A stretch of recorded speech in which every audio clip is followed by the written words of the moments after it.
them on here. All right, shall we go ahead and get started? I know they're still ticking in here, but let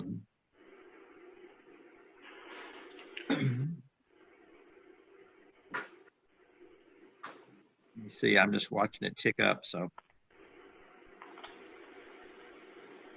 All right, let's go ahead and get started. Welcome, everybody. I'm Lyle Hanna. Welcome to the Crisis Management for COVID-19. Can you believe it's week 35? Oh my gosh. We have a ball doing these things, and we hope we keep bringing you really valuable information. Today, we are chock-a-block with the good stuff. We've got Andrea Beavin that's going to tell us about compensation for COVID-19, what's going on this year and what's going to happen next year. And then we've got Keith Knapp. I'll hit all these people at sometime during the call, but Dr. Keith Knapp, a senior advisor on adult programs for the Office of the Cabinet, the Office of the Secretary for the Cabinet for Health and Family Services. He's got a lot of other titles too. I'll give you those in a minute. And of course, Jim Morris is back. Could not do this without Jim Morris. So he's got an update and he's got a bunch of good ththings to share with us today. So I see more people are joining us as we go. Keep that chat box rolling. I always say, you know, don't let these folks off easy. We work hard to get great people in here, and it's going to be fun, I think, to share a new member of our team with you. And so let's move right along. Don't let them off easy. Ask them good questions. Listen, on that, you've met a lot of our people because Allison is back helping. Autumn and Chase are going to do some things. Brad Patrick and Troy, I've asked them to keep an eye open for ask questions themselves and probe our speakers a little bit. But the first speaker up is Andrea Beavin, and she's our Director of Compensation. And Andrea and I go way back. We both worked for Mercer together, but she's gone on to run HR for Papa John's and a big part of Yum. I get it all. That's crazy. Zoom and Yum Brands, and a number of other companies. We're just delighted she's on our team, and she's going to share with us what in the world is going on with compensation and what are people doing this year and what do we anticipate they're going to do next year. I hope you'll get a lot out of it. Andrea, welcome. Glad you're here today. Great, thanks. Everybody hear me? All right. Remember to take myself off mute. So we're going to talk a little bit about where compensation has fallen for 2020 and what we anticipate for 2021. As you will see, there's still a lot of folks who are in the I don't know or undecided, but it's really starting to trend more to people kind of understand this new world and by industry, how they're figuring out where they're going to go. So first, we're going to look at compensation change. There's a survey from ERI that was done in 3 parts. They asked the question in April, they asked it this summer, and then they asked again this fall. And the question is, which of the following best describes your compensation plan in response to coronavirus or COVID-19?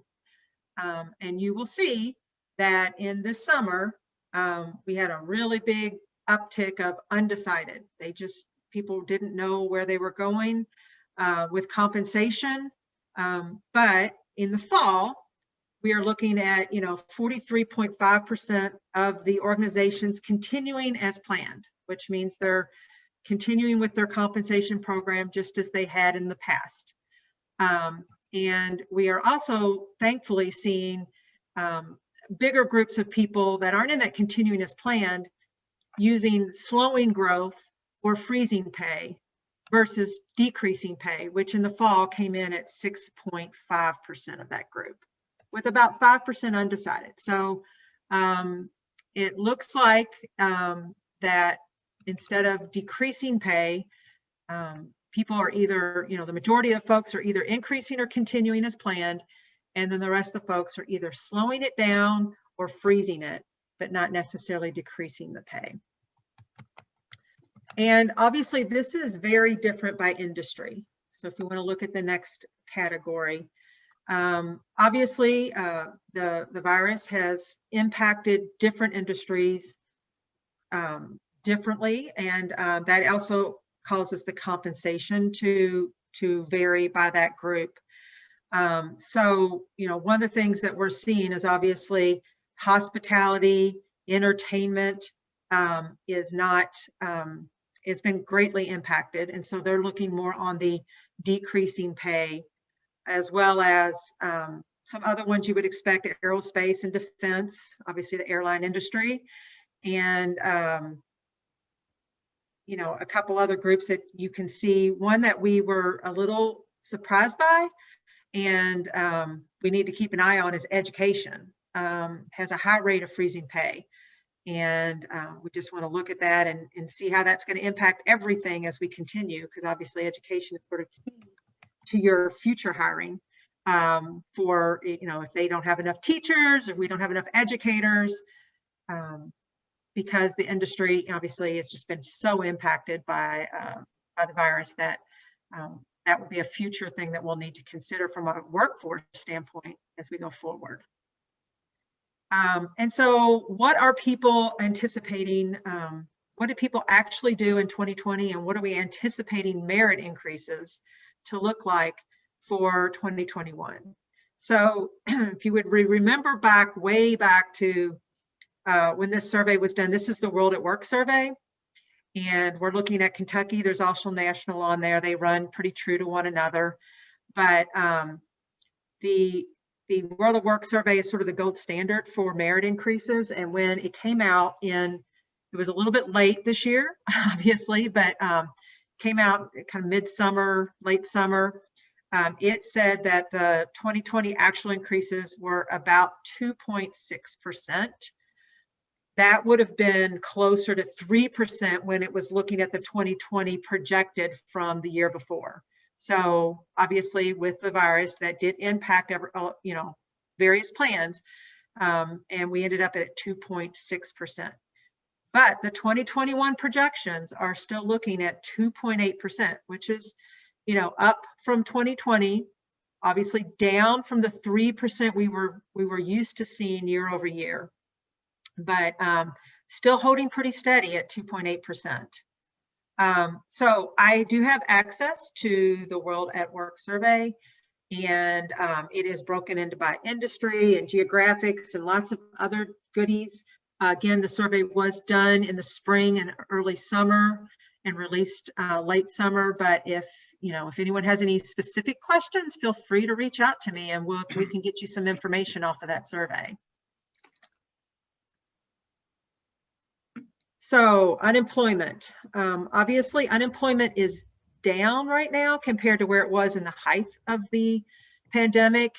Statewide rate is 5.2%, but unfortunately this second, third wave, whatever we want to call it at this point, could be impacting these numbers again, especially here in Kentucky with, the shutdowns and those types of things. So we'll just keep up with this as best as possible. Obviously, I think you can look and see the jobs that gained and the jobs that decreased are pretty much no surprise, with transportation, warehousing, and healthcare gaining jobs, and hospitality, entertainment, retail, and the census, obviously, because the census is over now, losing the jobs in Kentucky. Workforce changes. This is another ERI survey that was done in at three different times. And the question that they asked was, has the coronavirus caused you to increase or reduce your workforce? And, overall, 54% said no change. And that's good. I mean, we're at a place where that could have been a lot worse. And so that's, where we are, with 5% increasing. So we're looking at more than, almost 60% either not changing or increasing. And then, but that still leaves us at 37.7% of organizations taking some sort of negative action, either freezing, furloughing, or decreasing their workforce. And if we go to the next slide, you'll see that as we talked about a little bit earlier on this call, remote work arrangements, 56% of the workforce is now remote. And that's, it was a change that people have talked about for quite a while, that was forced upon us. And I think that changed perspective from how work can get done. Obviously, there are jobs that cannot be done remotely. But for those that can, people are looking at, offering this on a more permanent basis with 65% of surveyed organizations currently offering a permanent remote work option for at least some of their employees. And 56% of employees at participating organizations are currently working remotely, and 80% of the employees are not making compensation adjustments based on remote worker location. So I know I've just worked with one of my clients who has people that were at 3 main hubs, and then they did have remote workers across the country. And they used to look at their compensation from the 3 hub standpoint. And if you were working in New York City, you were obviously going to make more than their other 2 hubs. And now they're saying, we're not going to go back into those buildings, more than likely, anytime soon. So they've asked me to relook at their compensation and say, let's just pay everybody the same. And, we don't have to look at the folks in New York having the extra expenses of coming into the city and that type of thing. So COVID has definitely had a big impact on remote work arrangements. And if we look at the next slide, you'll see that obviously that is one of the benefits that has changed in most organizations. I mean, it's been mandated, so it had to, but again, you really need to relook at this. We encourage you to relook at your policies and procedures on home options, and the second biggest one is flexible work schedules. So, people at home now, I mean, obviously they don't have as much to do right now either. So your employees have more time to work. They don't have those other things going on in their lives that they've had before. Like I need to go pick up my kids from school, but it is still going to have a big impact after this is over, hopefully. People are going to say, hey, I can do this. I can work from home at least some of the time. And I can also work on a more flexible schedule, as you've seen from being allowed to do it in this COVID world. Additional benefits that we're looking at right now are paid sick days and leave. Obviously, that's a big thing right now with people having to quarantine or call out. Additional healthcare benefits, dependent care benefits. This is an interesting one. Reimbursement for additional expenses for home office, cell phone, and supplies. If companies choose to downsize their offices in the future, they will have less expense there. And so they should be able to share that with the employees who will now have more expense when it comes to their home offices.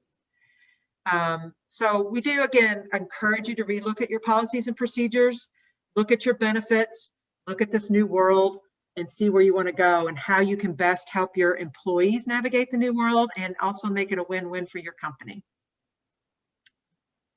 So that's all I have. Do we have any questions? We do. Nope, we had questions about how to get in contact with you, so I shared your contact information. Okay. But otherwise, we don't have any questions about comp at the moment. Great. All right. Andrea, thank you very much. I really appreciate it. Good stuff. Oh, all right. well, I missed one. Sorry, Yeah. someone just came through. We had a question. So regarding the client that you were talking about in New York, are they considering, so they aren't considering the geographic differentials for the employees in New York anymore, to kind of just restate that? Their thought is that they're going to not have that building filled up in the future, even if this crisis, eventually comes to an end and people are able to travel back into the city.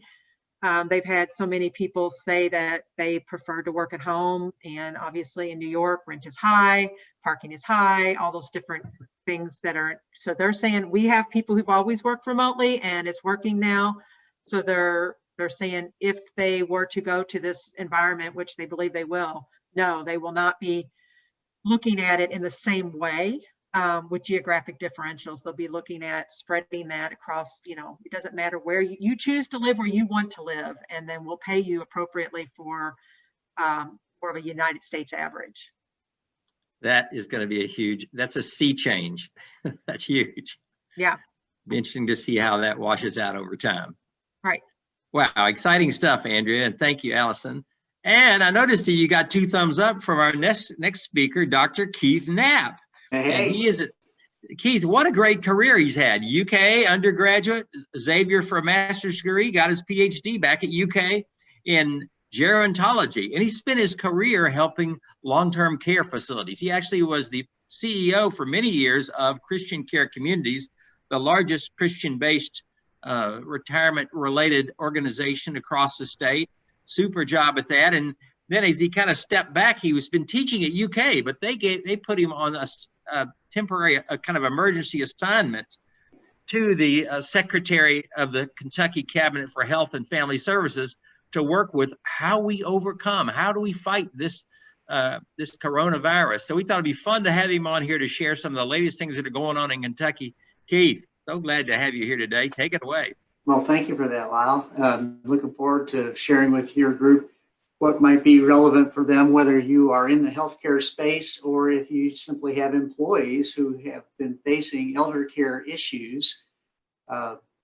Saw a study pre-COVID that 9 billion with a B of lost time in the workplace in America last year due to elder care concerns that are stealing time away from the workplace with adult children trying to manage the care issues with their parents. So it's been amplified, of course, with the COVID pandemic. And so I'm going to kind of give you a fairly 40,000 foot view of what's going on in the world of long-term care, because it's in the news every night, practically speaking. And when I say long-term care, that's not just your grandma's nursing home anymore. That's skilled nursing facilities, nursing homes, assisted living, and in our contemporary work, intermediate care facilities for adults with intellectual disabilities. So those are those acronyms across the top there. In some states, they also include in the HIT count for daily reporting of congregate care correctional facilities. And that's a whole nother talk about why they're lumped together in the public policy arena, but it's people living under the same roof. So the rising incidence that you're seeing on the evening news and the morning paper reflects community spread across the nation. People are just misbehaving, and we have a disproportionate impact, both in terms of the number of cases and deaths per 100,000 among the elderly. There's a whole variety of reasons for that, but the chief among them is the underlying health conditions that accompany reaching an advanced age and other risk factors with those health conditions. You've got people sharing fairly tight living spaces that may or may not have heating and air conditioning, air movement that would help reduce the risk of transmission of the virus. And we got people coming and going, like honeybees that are coming into the building, both the staff and until fairly recently, visitors and others that were considered essential, and really don't control their behavior and the precautions that they're following when they're not in the building. So one of the insidious things about this particular virus is that it is masked, no pun intended, with asymptomatic carriers. And so somebody who feels like they're perfectly healthy may unwittingly expose others and then learn when it's really too late that you shouldn't have gone in there. So next slide, please. So give you an idea of the scope of what's going on in our long-term care facilities around the country. CMS, the Center for Medicare and Medicaid Services, tracks 2 measures of outcome. One is how many new cases per 1,000 residents, and the other is how many deaths per 1,000 residents. And they update this every 2 weeks. And Kentucky has actually fared better than we normally fare in most rankings of healthcare of any kind, in that we've been pretty well consistently in the middle on both of these metrics. And there's a variety of things that have contributed to that I'll share with you what we think has led to that. But for a state that has traditionally a much higher incidence of underlying health conditions among its adult population, for us to be in the middle of a ranking like this is extraordinary. Next slide, please. So the key challenges that long-term care providers are reporting and facing, not too surprisingly, is in your area, staffing. And the whole notion, if you're not familiar with this term of crisis care, is an ethics derived terminology used in hospitals and in the military when you simply have more people who need services than you have people or supplies to provide them. So crisis care, there's a cascading set of parameters around who gets what in what order. And we'll come back to that thought when we talk about the rollout of the vaccinations coming up. But the workforce development infrastructure has really been exposed in the long-term care setting as we have done aggressive testing and find out that people were testing positive that were asymptomatic and they had to be sent home. And so all of a sudden, you already had a thin bench, and you're reducing that thin bench even further with the most vulnerable people. And if you remember that slide I showed you with the death rate, over 2/3 here in Kentucky and better than half nationally of the deaths that have occurred thus far in the pandemic have happened in long-term care. That really puts it in perspective. Less than 5% of our over age 65 population lives in a long-term care facility, and better than half of the deaths have been attributed to that environment. So from a public policy standpoint, we'll come back to that thought too. PPE, the protective wear, was tough to get early on because the hospitals got all the attention and long-term care was really crying for help. That's been largely corrected now, but even when they got it, it wasn't something that everybody was accustomed to using. And so there's a lot of really fast ramp up training that needed to occur on how to properly use what was distributed. And then, not too surprisingly, everybody was making up their own rules about when do you send somebody to the hospital, when does the hospital send them back, what are the conditions surrounding the medical transport of those people, if you have to sanitize the ambulance between uses on every run, and how do you muster and mobilize that resource in communities that are smaller and may only have one ambulance. The chief ethical dilemma that has really raised its ugly head here this many months into it is the tension between protecting vulnerable people from contracting the virus and the obvious friendly fire is a military term when you get shot from your own folks behind you on the front line, that isolation, extended social isolation by having built a moat around the long-term care facilities to protect them from exposure has also had a deleterious effect on our residents. And it's really noticeable among those with cognitive impairment. They have to explain 19 times a day, here's why we can't come out of your room today. Next slide, please. So Kentucky, along with about a dozen and a half other states, early on formed what we call our long-term care advisory task force, as a group of subject matter experts from the field of geriatric medicine, psychiatric nursing, medical ethicist, and formed a series of guidances as opposed to promulgating emergency regulations, where here's the best practices available and information available from CDC and CMS, other authorities. And here's what we strongly recommend you do, long-term care provider, but not with enforcement power to come behind them and right deficiencies and fines, levy fines. Some states have gone that route, and I think they've learned that that was probably not the most productive. One of the learnings that I'm hoping will come out of this pandemic is that that kind of collaboration between the regulator and the regulated can actually produce positive results. And it doesn't really mean you're handling them with kid gloves. It just means that let's all try to make this better for the people we're trying to serve and not make it such a cat and mouse kind of enterprise. That's a whole other talk. So immediately we shut down visitation to the long-term care facilities. I think that paid big dividends on that curve, that comparison curve I showed you earlier. Similarly, put pretty strong limits around communal events, dining in a dining room versus dining in your room, and group activities. How big is that going to be? We were able to apply the CARES Act money in very focused fashion with recommendations from the task force to have a very aggressive testing program, starting with a baseline in the summer and then ongoing surveillance testing that's gone through the end of the year, which on the one hand does uncover a lot of cases that you didn't know about, but on the other hand gets you upstream and able to do preventive measures and able to work with that in a positive way.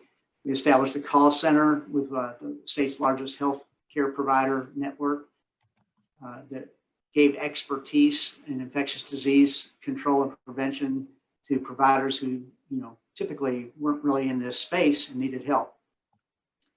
Formed and hired strike teams, 2 nurses and 4 nurses aides that have been deployed to facilities that found themselves in a staffing crisis because of all the stuff I've just mentioned, and had very specific deployment criteria around that because there's a lot more people that want them than we've got strike teams. And then on a parallel path, this made some news in our region. The Kentucky National Guard was mobilized and still is in gear with, of course, it's military, you got to have an acronym. It's Field Administrative Support Teams, FAST teams. And these are non-clinical soldiers deployed to facilities to help relieve administrative burden that they're experiencing because of their shortages, and repurpose nurses who were doing temperature checks and entry screening at the door for employees coming and going, and supervising visitation and other kinds of things, and allow the clinical staff to really focus on their clinical tasks. It's been a huge success. The facilities have really appreciated going, and the soldiers have reported consistently that they had no idea what a meaningful engagement this was going to prove to be for them as guardsmen. Next slide. So there is hope on the horizon. We have learned a lot, the medical profession, on how to actually treat COVID and how to triage the more severe cases from others. I know the numbers are really big on the evening news on how many people we're still losing, but believe it or not, we're actually losing fewer people that contract the disease. It's just there's so many more people getting the disease, it sounds awful. So our batting average, if you will, on how many people get it and die from it is actually on the decline. So that's good news.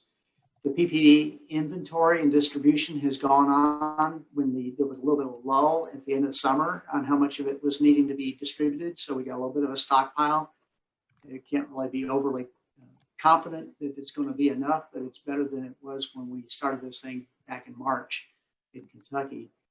And then the interagency communication, both top to down, federal, state, local, and across at the same level, has in some instances been exposed about how fractured it was, but people have worked really hard to improve on that. And I think one of the learnings, again, will be that you need to really think proactively about that kind of communication channels in ways that don't wait for a crisis. All in the news, of course, right now is the vaccination rollout, and the good news that we've used new technology to produce with record speed a safe and effective series, actually, of vaccinations, and that'll have huge implications for the future because of how this vaccine was developed. It's a unique. This could be a scientific watershed on how science has improved the process for getting. And of course, proof will be in the pudding. And we got to have a high level of public confidence around reaching a herd immunity level. I've heard numbers ranging from 65 to 80% vaccination rate to really reach the herd immunity. And last poll I saw was pretty much split about who you voted for president. So we got some work to do on making sure people understand that you're not just protecting the other guy, you're also protecting yourself by considering one of these vaccinations as they roll out. And the chances are that if you get offered an opportunity to do it and you pass it, might be a while before you get asked again. So tough decisions to make. I mentioned the research technology advancement watershed that this represents. That'll have huge implications in the future if it turns out the way it looks like it's going to. But then the ethical tug of war that is in the whole process of deciding who gets it first when you've got a limited supply. Remember when I talked about earlier? Same thing happened with respect to some of the other issues that have been throughout the pandemic. It's going to get really dicey in the next few weeks because the group that advises CDC about these kinds of matters came out with the recommendation that long-term care residents and healthcare workers be in what they call Tier 1A. And that's the first batch coming out. And even the first batch coming out is going to be a little shy of the numbers we know that represents. So even within that subset, who are you going to inoculate first? and why is kind of the tug of war between stop the bleeding, halt the deaths. And I mentioned earlier, long-term care represents better than half the dying that's going on. So there's that argument. And the other side is, well, but you want to invest in the people who are in the highest demand, don't you? And that's a whole nother group of people. Prior to the pandemic, the folks who were identified as essential was over 90 million people, 90 million workers. And, this first batch is going to have a little better than 4 million files. So that's a big, big gap. So I don't have answers for that. But next slide, please. I want to be sensitive to the guy who's following me. Here are some things that I think are important to your world of HR management, for things that need to be considered if you're not already having these conversations. And these are pretty self-explanatory, but whether you're going to make mandatory or not, testing and vaccination, and what are the consequences of refusing to do that? It matters greatly about whether you're interacting with other people, on what kind of a risk you are, or what risk you're facing. So tiering that, it may not be one glove fits all sizes. Around guidelines on when it's safe to return to work. CDC just put out its latest guidelines around that last week, and it's reduced the number of days that you have to, under certain circumstances, it gets sliced and diced more ways than you can imagine. But you need to really put that on your ribbon of frequently visited URLs, the CDC guidelines around return to work. Sick leave, can you get a negative balance and pay it back later? Or are you going to allow your employees to share or pool that benefit in order to keep enough people working? And I think, Andrea, you already mentioned the notion of health and disability insurance and health savings accounts. A lot of folks are coming up on a period of time when you're in open enrollment. What's that going to look like? Are you going to wait till next December to do the next open enrollment? You're going to try to do something in between. And then precautions and protocols, both with respect to the public and peers, that can shape your policies and procedures is who you're coming in contact with, and what kinds of risks filter that with respect to the kinds of risks we know older people have and people of color have. Disproportionate share of them have been affected by the pandemic for a variety of reasons. And then whether the job itself makes a difference with respect to your exposure risks. So I'm sure there's others, but these are the chief ones I'm hearing about from my peer group in the long-term care community and hospital community, that HR people are really wrestling to the ground and having fresh conversations around, thinking you had it all wrapped up neatly, but this thing is throwing a wrench in. So I just want to thank you all for what you're doing every day. Healthcare and long-term care in particular is a people business. We tend to count our bed capacity right now. How many people we get, how many beds do we have in the hospital that are available? How many beds do we have in ICU that are available? Well, that doesn't mean squat. You don't have enough people to take care of the folks when they come in the door. So people matter of all kinds. And here's how to get in touch with me if you got questions or suggestions about anything that I've presented. Good work. Thank you, Keith. Any questions?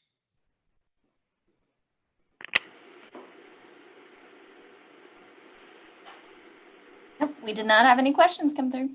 All right. So Keith, I don't know if you're going to hang on or not, but we'd love to have you, and don't hesitate to ask this next guy a question, because he's. Oh no, I want to. Yeah, I'm going to stay as long as I'm allowed. He's worthy of it. Jim Morris needs no introduction. Jim, take it away. I know you've got a lot to cover today. What's hot and what's not? All looks right. Like looks like we're hot.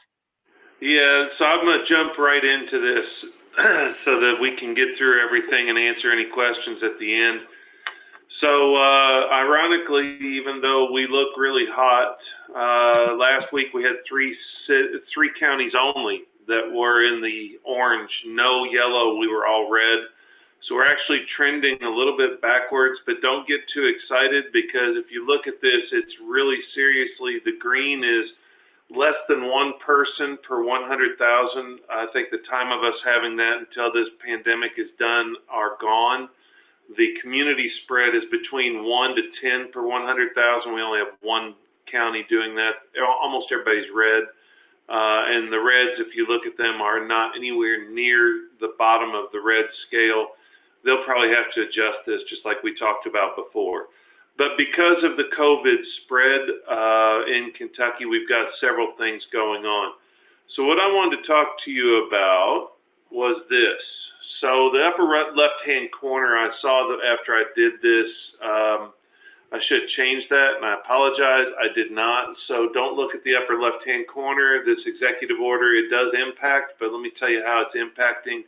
It's the lack of an executive order. One of the questions I got asked this morning was, please tell us how immunity is going to help with individual employees, not just with companies. Well, there's some of that coming on and some of the issues that are going on that I want to get into here in just a second. What I did want to share with you before we get there, this is a Kentucky executive order impact.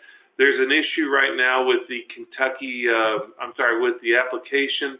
If you click on, the only place to get this is on the governor's page. I'm going to show you really quick. If you go to this KY COVID that we talked about every week, and you go to the governor's page, and you scroll down to restaurants, if this impacts you, you click here, it's a broken link. So I had to find it for you, and I did, and I'm going to share that with you here in just a second. If you are a restaurant, this is the link you have to go to. I'm going to copy it. I'm going to put it in the bottom here for you in the chat session. This is the link. You need to get there right now because this link opened up on November 30th. It is a first come, first serve. It runs out either when the applications run out or when the money runs out, or December the 18th. I don't expect the money will last that long. It's $10,000 per, $20,000 total. It is a grant. But if you do something wrong, it will be investigated. They put into the instructions the fact that fraudulent applications will be investigated. The application portal is the one I just put in the chat session. The lump sum will start sometime after December the 8th. They don't tell us when or how. It doesn't apply to anyone with more than 50% of sales in their drive-through. And they did not answer the question I asked 3 weeks ago when we met, which was, 2 weeks ago. Was that last week? Maybe been last week when I did the legal 2 weeks ago when I did the legal update. They have not answered, when does the 50% start? Problem is, a lot of the businesses are all doing drive-through right now, so more than 50% of their sales are drive-through. So they have some questions they still need to answer. It does not apply to publicly traded. You must be in compliance with all health orders, and the money will be taxed as a 1099. Let me repeat that. The money will be taxed as a 1099. That's going to come back up here in a minute when you hear about the PPP update. If you haven't been paying attention to my PPP, got brand new information for you that just came out at the end of the month, beginning of this month. So the required documentation, they say things that are required. I didn't go through the application itself. Proof of a license, whether that's a food license or a liquor license, food permit, pictures of your building. I'm not sure why they need pictures of your restaurant, but they are requiring pictures, and proof of eligible expenses. If you go to the website, I'm going to pop this up here for a second. I don't know why that message is on there, sorry. You apply for assistance. This is the type of information that's going to be required. Do you have a drive-through? Do you require certain ownership interest information, mailing address, phone? And then when you get beyond this, there's going to be additional questions about the type of expenses. The executive order is right here about the state of emergency. That's the one we talked about that addresses everything. With regard to the application itself, all of the information is on here. I broke it down for you on the slide that I put on there. I'm a little concerned with the 50% when that triggered and how they're going to track it. And obviously I'm concerned about the link not working, which is why I dumped that down there. The 404 error has been on there since they opened the link. So I don't know how many people outside of this will be able to find that without hunting it down. All right, so now to what I wanted to address with you. Firsthand experience. This is actually something I'm involved in right now. So the question I wanted to give you is this. Real example, this actually did happen. A public-facing business. By public-facing, if you've been on this, you know what that means. You actually have customers, or you have something where people are allowed to come in, whatever it is, patients, customers, clients, visitors, whatever. So they had an employee that tested positive for COVID on Wednesday before Thanksgiving. Company decided for whatever reason not to notify anyone prior to Thanksgiving. They allowed all the employees to leave, go home. Next day was, if I didn't say it already, Thanksgiving. So we're talking the Wednesday before Thanksgiving, positive COVID, and everybody keeps it quiet. Might see a problem here if you're an HR person, but that's what they did. They allowed the employees to come in on Monday. Not only did they allow them to come in on Monday, but go ahead and get all of your work done today. At the end of the day, Monday, after they've been meeting with customers, after everything had been going on, then they said, oh, by the way, we had a positive. Sorry, just to let you know. Then Tuesday morning, they announced mandatory quarantine for anyone who was in tracing because they hadn't done their tracing beforehand. So Wednesday, patient is tested positive. No notice provided to anyone, employees, no contact tracing for employees or customers, potential widespread exposure for all of the employees and customers with notices to the business provided before the Thanksgiving holiday. Thursday through Sunday, unwitting employees and customers congregate at family gatherings, restaurants, going out, shopping, whatever. No notice. Business still fails to provide any contact tracing or notice. Local, state, federal, all fail to do a timely tracing, no contact tracing. I know they're overworked, but that's what the job is, and no notice was provided to anyone outside of the one individual, and that one individual employee who is patient 0 did not get any contact tracing inquiries either. Potential widespread COVID event caused by the business's failure to timely notice and trace, and then, of course, and I didn't put this in here, the county, state, local, federal government not tracing either. Monday, business reopens, re-exposes customers, employees, visitors to the traced employees. Tuesday, the business declares quarantine and notifies affected employees to self-quarantine for 14 days. So then this is where we get into liability, and I've gotten a lot of questions about what exactly are we going to do with liability. And we've talked about the liability immunity for employers and businesses, public-facing, that do their job. To date, and this is a quick answer to the private question I got, Kentucky has not adopted a full immunity for businesses that try to operate safely under the guidance given by the governor. The Kentucky Chamber of Commerce, joined by the Louisville, Lexington, I have it here, put this up on the screen for you. Date of this is June the 12th. We opened in May. May the 11th was the letter that allowed businesses to reopen. Kentucky Chamber on June the 12th advised the governor that we needed to have immunity for businesses operating, joined by all of these different institutions. Right now, we don't have any immunity for businesses operating, trying to do things safely. That's a concern. So the question asked in this situation, you're going to see how I break down the liability for this company, because this is a really serious problem that you're all going to face, and how you react to a positive at your facility will determine when and how liability will impact you and when it triggers. So the question for this is the liability for the public-facing employee and customer exposure. This is for the business. Employee-based exposure, I broke this down by days.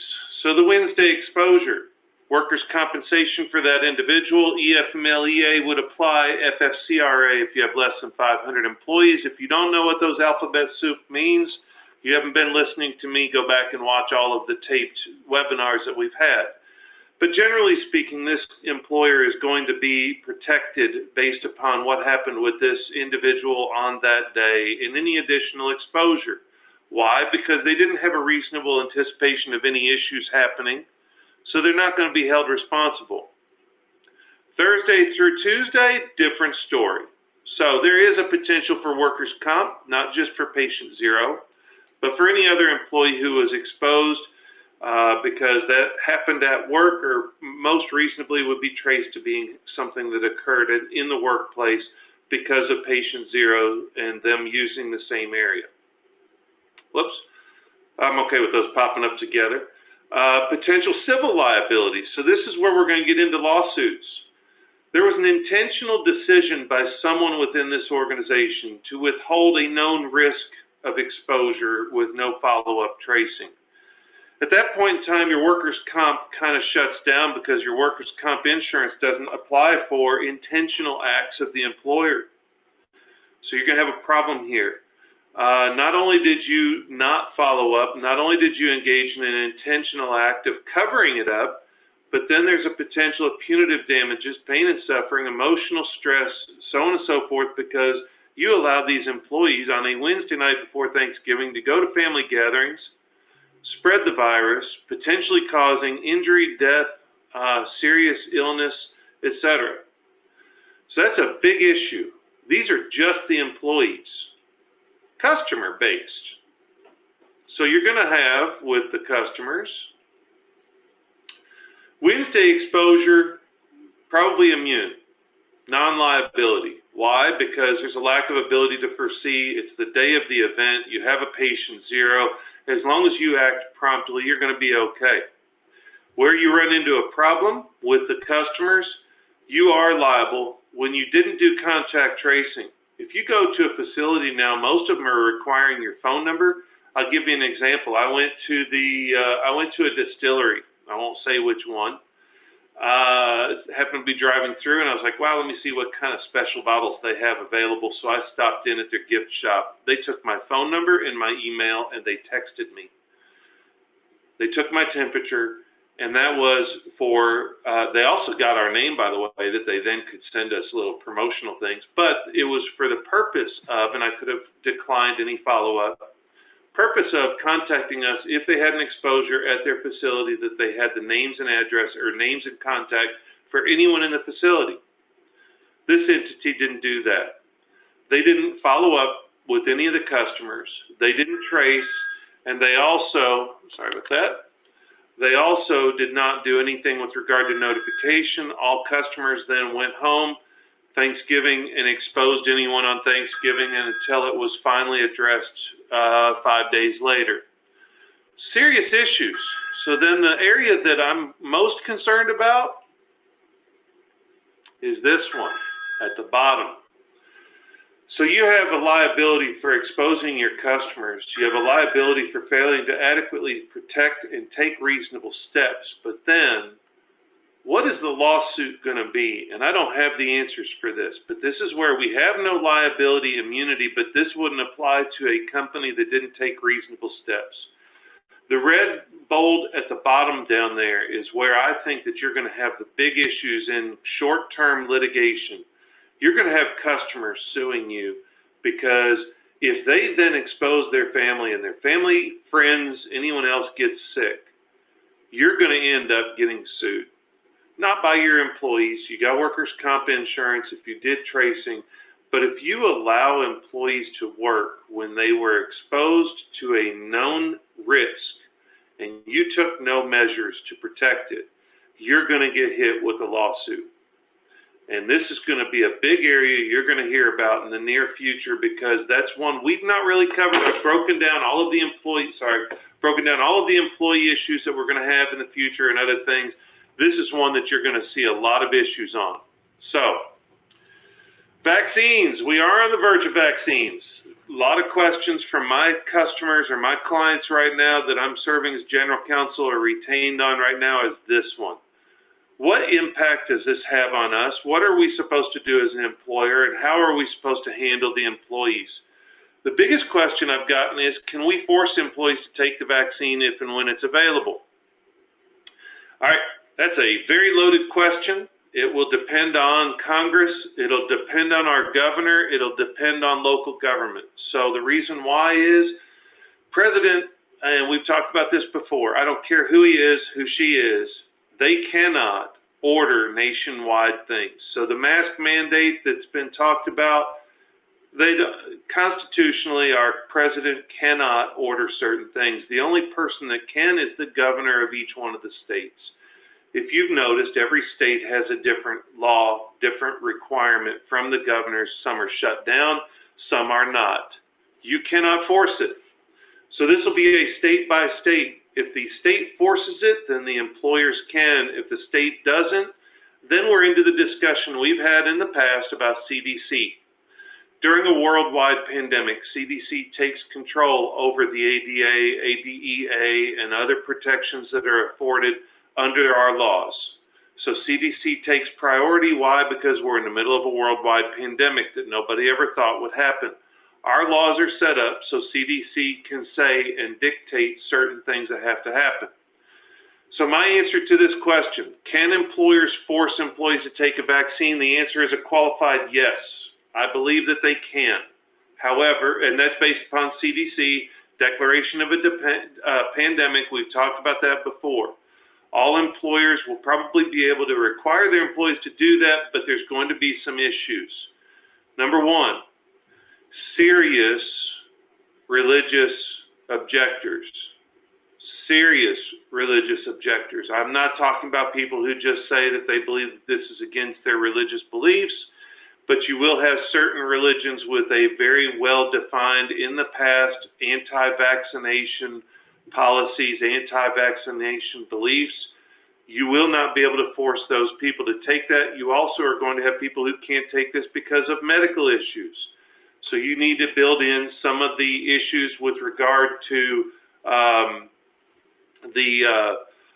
reasonable accommodations, work from home, social distancing, extending areas where these people can work with a 6-foot social distance and not expose other people. So it's going to become a real nightmare.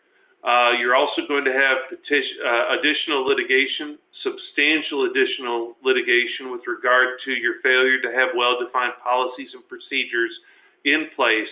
Who gets it in which order, whether you're going to mandate it or recommend it, and other issues that are going to go on. However, if you require vaccination, you will see a drop in your workers' comp, a drop in some of your other issues because of the health concerns and so on, because once this becomes widely available, you're going to drop down on the number of people that are going to continue to need to be off work or get sick at work because of the pandemic or the COVID-19. So now that we've talked about the possible fact that you can force possibly the vaccine on the majority of your people, should you? And the answer is that's up to you. These are the issues that I see that I've broken down that we're talking about with our customers, our employers that we represent as general counsel. Employee morale. A lot of people, as Mr. Knapp indicated, Dr. Knapp indicated, are simply not real happy about doing this. There was a poll out that said, I think, and I don't want to misquote it, but it was like 73% said, I'll take the vaccine, but I want Dr. Fauci to take it first. So a lot of people are very concerned about taking this right now until they know it's safe. So if you force it, that's a problem. If you force it, are you willing to then discipline people for not taking it? Are you willing to terminate people for refusing to follow your policies? Once you put it in place, remember my golden rule, everybody gets treated the same. So if you put this in place and your star employee then refuses to take it, you're going to have to fire the star employee or follow whatever your policies are because you adopted this as a uniform policy. How are you going to handle accommodating these refusals for religious or medical? How are you going to handle the cost? Are you going to force your employees to pay the cost, or are you going to pay the cost? If you're going to pay the cost, how are you going to defray the cost? Because right now businesses can't afford this. How are you going to handle the administrative burden? Policies and procedures, oversight, record keeping, verification, administration, implementation, and of course HIPAA confidentiality. Side effects. These do have side effects. There are a bunch of known side effects. People have a mini illness for a time period. So how are you going to handle that? Are you going to give them EFMLEA? Are you going to give them sick leave? What if they've exhausted their FMLA, FFCRA, or anything else? Are you going to allow them to be off? Are you going to be having to give them workers' comp if they get the illness that comes along, very small percentage, with the vaccine? Those are questions you're going to have to address with your insurance carrier. Also, there's a tremendous amount of regulatory uncertainty right now. We don't know what the CDC is going to do with this vaccine. We don't know what the local and government are going to do, and we don't know what the executive orders are going to be. As I indicated, there's a problem with the executive orders because every single state will, in fact, be different because the governors, not the president, and I see that on TV all the time, well, the president should have done, the president could have done, the president will do. If the president does do, if there's a new president and the president does do something that they're not allowed to do, you're going to be hit with thousands of constitutional claims because only the governor can control mandates within their state or Congress. There's not something that a president can do. They can only execute on existing orders. So this is going to be a Governor Beshear mandate versus a Governor DeSantis versus a Governor Cuomo. Now everyone's starting to ask the question, wow, I didn't know our governor had that much executive control. Right now with our governor, based upon our Supreme Court edict, our governor is the king of our state and can do whatever he wants because our legislature is not in session and the governor has the ability to issue new rules, enforce those rules, and determine how they should be enforced and whether they're enforced. So he is judge, jury, and executioner. If you don't like it, there's a ballot box. If you like it, good job. All right, so next step. If you're going to do the vaccine requirement, you need to determine a legitimate need. That's a legitimate business need, just like anything else under ADEA. You need to figure out what that need is, and you need to document. Is this mandatory or discretionary? You may want to figure out incentives, because if you incentivize it, you may get a higher level of cooperation than if you just stick it out there and say, thou shalt do this. If you do that, you're probably going to get a lot of backlash from the 73% that say, I'm not taking it until Dr. Fauci takes it. You need to implement new policies and procedures. I've been preaching this since March. I'm not trying to sell my own services. I'm just telling you, you need new policies because we're in a whole new world. If you're operating on old policies, you're in big trouble right now. You need to communicate with your employees. You need to set up an email chain to tell your employees what's going on. You need to tell them what you're thinking and listen to feedback. IDEA, okay? Inclusion, diversity, equity, access. That doesn't just apply to men and women, black and white, whatever skin color and so on. That applies across the board. If you include your employees in the process of all of this, you'll get bigger feedback, okay? And you'll get better buy-in. Communicate. If you're in a labor organization, you've heard me talk about this with the collective bargaining agreements, make darn sure you're not violating that. Make darn sure you get your information in place because collective bargaining agreements are going to be a big issue. Call your insurance company, workers' comp, liability, and medical to see if you can get any of this covered under any of those, or if you do it, does it violate any of those? So that's a vaccine. I'm not done. I'm sorry. I know this is going to take a little while, but the PPP is back with a vengeance. So, in July, I told everybody, if you borrowed more than $150,000, I'm sorry. After the fact, the SBA and the Treasury decided to release your name information, address, how many employees you had, how much money you borrowed within region or within a region of money, and so on. Well, without any discussion, confidentiality is released for everyone. So if you received a single dollar from PPP on December 1st, they literally announced the loan amounts within a range, names, demographic information, addresses, locations, number of employees, etc., for all PPP and all EIDL loan recipients. The emergency injury disaster loan was the up to $10,000. It got reduced to $1,000 per employee. The PPP now applies whether you got 150 or not. I find that offensive. I said that about if you took more than 150 in July. Now we're down to every single, including every small business, mom and pop, anything that you have, your information's out there. When anybody applied, when I was assisting people through this process, there was never any indication that your information would be out there if you applied for this emergency loan. They never told anybody that, and they never gave the opportunity for any of these people to refund the money instead of having their private information out there. It's offensive to me that the government's doing that. It's an invasion of your privacy, but be prepared because you may have your information exposed now.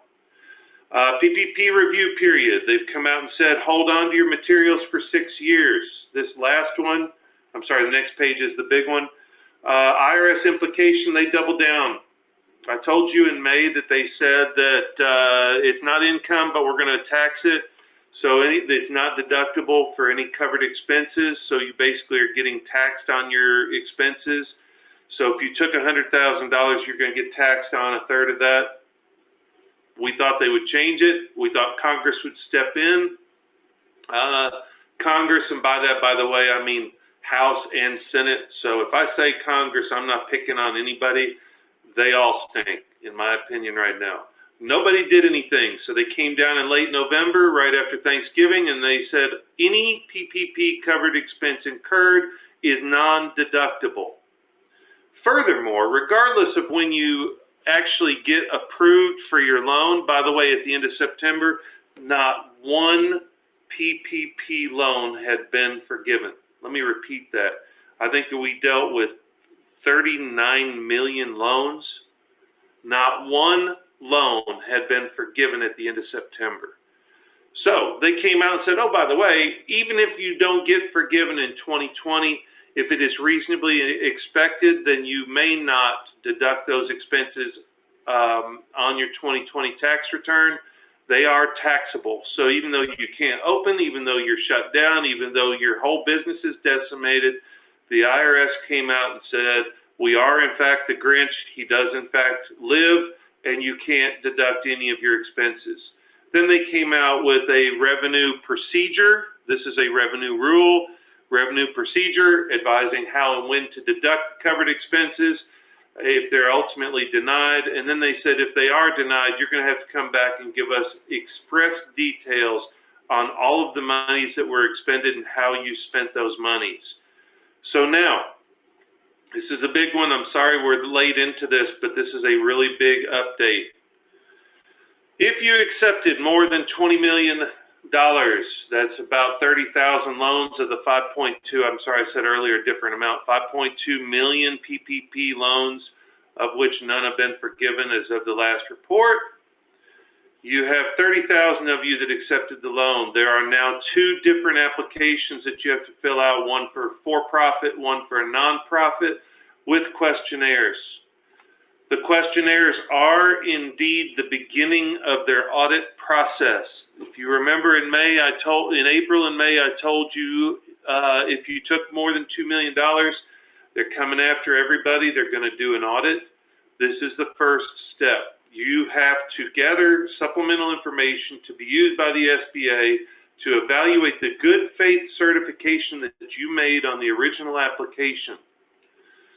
Remember, I told you if you didn't have employees working and you're handing out free money, they're going to come after you. So now you signed a certification that says that you did this in good faith to keep your business running. If you didn't use the money to keep your business running, they're coming. This is the application that they put on. All affected loan applicants must provide your business nonprofit activity assessment, your gross revenue, your receipts, your expenses, any shutdown orders from the governor, any changes in operation, any capital improvement questions or answer capital improvement questions. Then they have a liquidity assessment. They want your cash, your investment balances, your distribution and dividends, your restrictions, your debt, your employee compensation, endowment funds, equity ownership, and CARES fund questions. They do have these all as yes, no, but they do allow for some narratives. This is serious stuff. So if you took money and you didn't listen when we said you may want to give that money back if you didn't have a legitimate business need for taking it, the 3509 and 3510, the two questionnaires referenced above, that is their effort to come after you. They are delivering those to your lender. You will then have to answer questions from your lender, and then your lender is on the hook for having to address whether or not you adequately responded to those. So that is the PPP update. So that's a question and answer page. And while we're doing this, since I know this is critical as well, we're going to bump on back to the HRCI and the SHRM codes so everybody can be writing those down. Now wait, SHRM has not, they have not gotten them to us. Oh, I'm sorry, I didn't see that. Sorry. Something got slowed down the process, so we don't have either one of them. But Allison, you want to respond to that? Because we know we can get them, but it's not going to be immediate.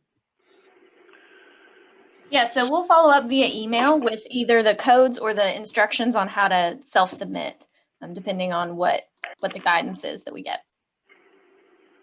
So somehow when we changed our date slightly, they didn't catch that. And so we'll have them, but we don't have them right now, but we'll get them out to everybody.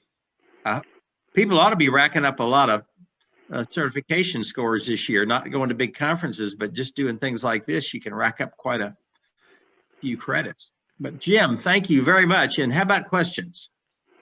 Yeah, so we've got a couple of questions. Do we have any idea if the FFCRA benefits will continue beyond this year? No.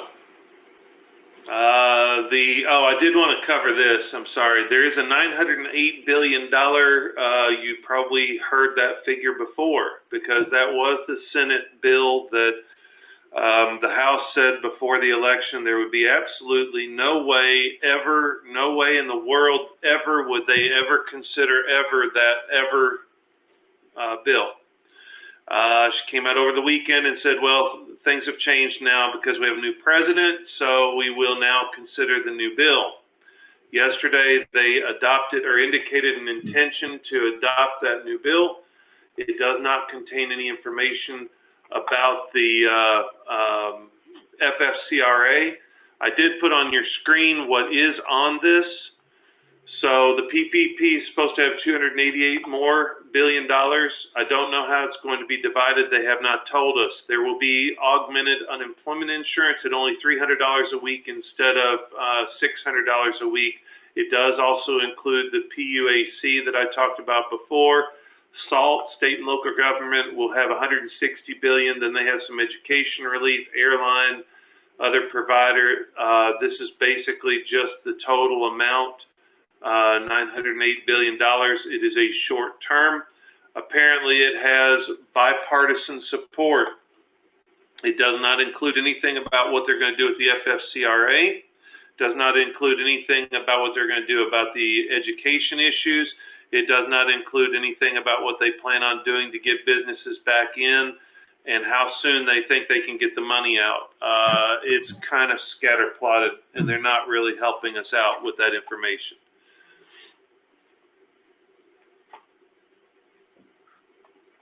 All right, as you're bringing up any other ones, Allison, Tiffany, thanks for your input on two relatives that participated in the vaccine test and both had some side effects similar to the flu that lasted 24 hours.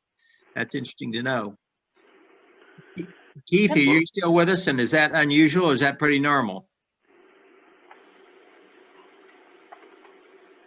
I'm going to turn off the slides for now unless you think I need another one on there. No, go for it and get our photos up there if people want to. Yeah. So okay. I do see some other questions if you want me to rattle those off. Go for it. Well, what about those harmed by taking the vaccine? Is there potential liability that we should be worried about for that? So see, that's part of the issue that I was talking about with the governor's executive order. The governor could, with a stroke of a pen, give businesses immunity, both for public facing, for taking prompt action in response to any kind of potential exposure, and also in requiring your employees to take that. Right now, there is none in place. So Congress could do it, governor could do it, president cannot, your local government really cannot, because it's a state law or a federal mandate. So right now, there is no protection in place for what happens, which is why I mentioned the workers' comp liability, that you may end up with people that get sick and you'll need to cover it on workers' comp. And then we had a question that Dr. Knapp answered that I just thought we'd share with everyone. If someone takes the vaccine, does that mean they would not be required to wear a mask? And so the response was that there's not yet strong evidence about the strength of antibody protection and how long it lasts. So it's safer to keep masking until the community immunity is declared. So yeah, that's the same thing I was going to say is the other thing is if there's a mask mandate, you don't get out of it because I've had COVID before. You don't get out of it because I've had the vaccine. A mask mandate doesn't have exceptions. It only says if it's medically impossible or you're under a certain age. Other than that, you're still going to have to wear a mask. Besides, people could just start going around saying, I've had my vaccine, so I don't need to be vaccinated, or I don't need to be wearing a mask, and I don't need the social distance. And there's no way for us to verify who has and has not had that. Now, you know, the inverse conversation that's still taking place with the Advisory Committee on Immunization Practice, the group that advises CDC, on kind of a kissing cousin of this question, is whether there will be a way to introduce what amounts to a vaccination passport. Now that gets a little scary about, you know, what have I got to prove, my papers, you know, to go moving freely about the cabin, but it's on the table.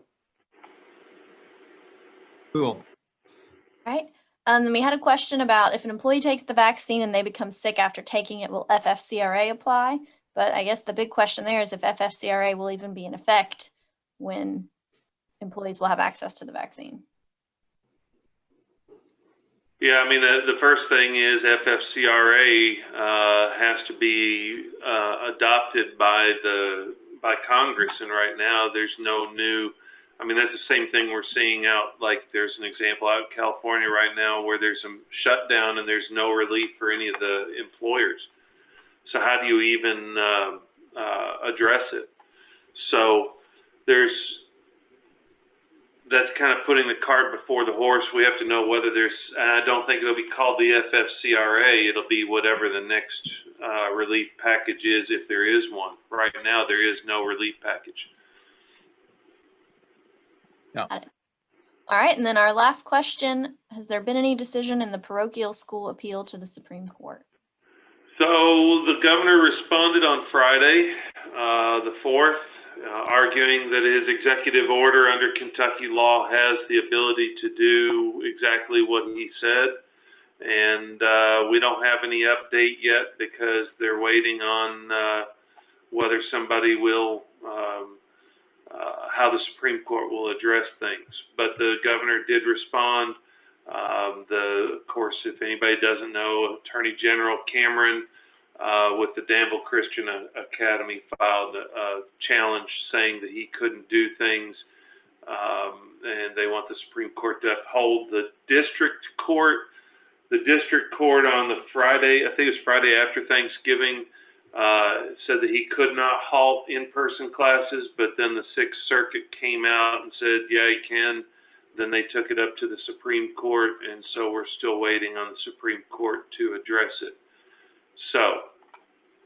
And Jim, am I right that there are a few other states that are kind of walking a parallel path that they might wind up in the same batch together with that same question? Yeah, there's all kinds. The New York, I think, was one of the first. They filed theirs. The Sixth Circuit's ruled differently than some of the other circuits. And and everybody on this has heard me talk about it before. Our Supreme Court doesn't fix either our state or federal, does not fix problems. What they do is address either a miscarriage of justice or a conflict between varying opinions. So if the Sixth Circuit, which is ours, differs with the Third Circuit or the Second, which was New York, then there's two different areas of the country that are governed by the same law, and they're both having different opinions. That means people aren't being treated the same. That's when the Supreme Court gets involved. That's the type of thing that they are designed to address. And so how this all goes, whether there's a temporary reprieve or a temporary enforcement put in place by an associate justice or the chief justice, it's an emergency request. Ours happens to be Judge Kavanaugh for the Sixth Circuit.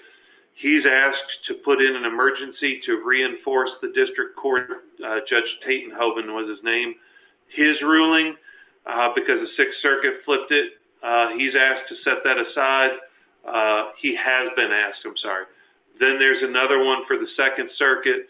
The Seventh Circuit is Judge, the brand new one, starts with a B, Bennett. I'm sorry, just went blank on her name.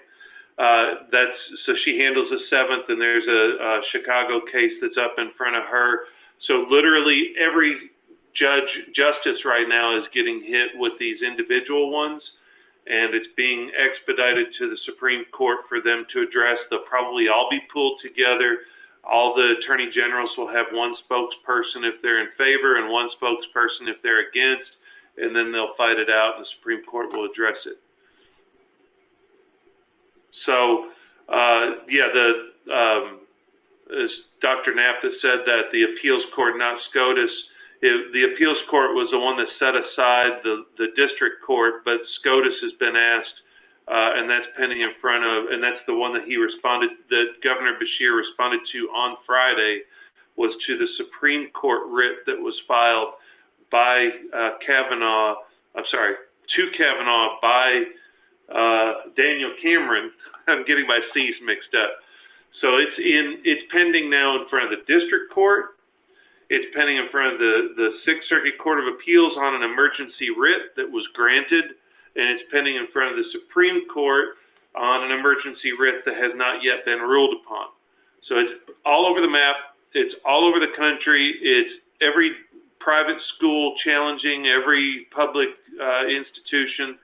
It's a nightmare, and it's impossible to follow concisely because it's changing day to day. Are you giving odds on whether the Supreme Court will just not hear it?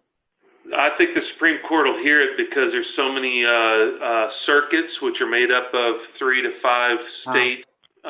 There's so many circuits that are different. They're going to have to rule, and quite frankly, I think what they're going to rule is that it depends upon the scope of the governor's mandates. So I think they're going to rule that a governor can do things for public good, but they cannot dictate private religious ceremonies. So as long as they're following whatever they allow in a Kroger, they can't interfere with what they do in a church location. So the only way Governor Beshear can do this is if he's going to shut down all public locations, then he can shut down churches the same way, but you can't allow tattoo parlors to stay open, but then tell a church that they can't have more than 25 people, even though they hold 20,000 people in their facility. That's where they're going to get in trouble, is when you're treating a church differently than a public location or any other secular location.